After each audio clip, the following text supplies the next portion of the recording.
بسم اللہ الرحمن الرحیم۔ بغداد کا ایک بہت بڑا تاجر تھا۔ جب اس کی شادی ہوئی تو وہ اپنی بیوی کے ساتھ ہنسی خوشی زندگی بسر کرنے لگا۔ اللہ پاک نے ان کو ایک بیٹی سے نوازا۔ تاجر کی خواہش تھی کہ اللہ مجھے بیٹا عطا کرے جو میری جائیداد اور کاروبار کا وارث بنے۔ بیٹے کی خواہش لیے اس آدمی کے گھر ایک کے بعد دوسری بیٹی پیدا ہوتی رہی۔ اس طرح اس کی 6 بیٹیاں پیدا ہو گئیں۔ 6 بیٹیوں کے بعد بھی تاجر کی خواہش نے دم نہ توڑا۔ اس بار جب بیوی حاملہ ہوئی تو شیطان نے اس کو وسوسے میں ڈال دیا۔ اس نے دل ہی دل میں پکا ارادہ کر لیا کہ اگر اس بار بھی بیٹی ہی پیدا ہوئی تو میں اپنی بیوی کو طلاق دے دوں گا، میں اپنی بیوی کو چھوڑ دوں گا۔ وہ بندہ کتنا بے وقوف تھا کہ بیٹا یا بیٹی پیدا ہونے میں بھلا بیوی کا کیا قصور ہے؟ یہ سب کچھ تو اللہ کی عطا ہے۔ اللہ جس کو چاہے بیٹی عطا کرے، جسے چاہے بیٹا، یا پھر جسے چاہے بانجھ ہی رہنے دے۔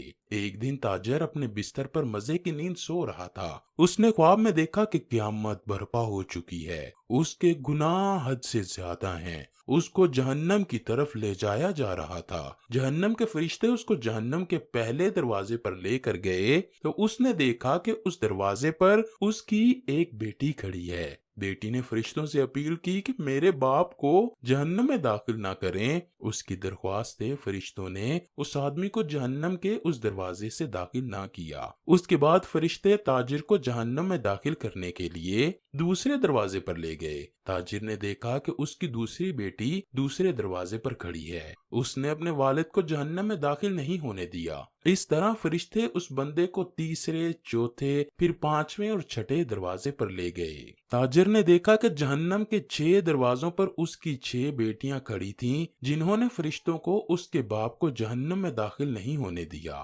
اس کے بعد فرشتے اس آدمی کو جہنم کے 7ویں دروازے کی طرف لے جا رہے تھے کہ یہ آدمی پریشان ہو گیا، ڈر گیا۔ اس نے سوچا کہ 7ویں دروازے پر مجھے جہنم میں داخل ہونے سے کون روکے گا؟ وہاں تو کوئی رکاوٹ نہ ہوگی۔ اس آدمی کو یہ بات سمجھ آ گئی کہ جو کچھ میں نے سوچا ہے وہ غلط ہے۔ وہ شیطان کی باتوں میں آ گیا تھا۔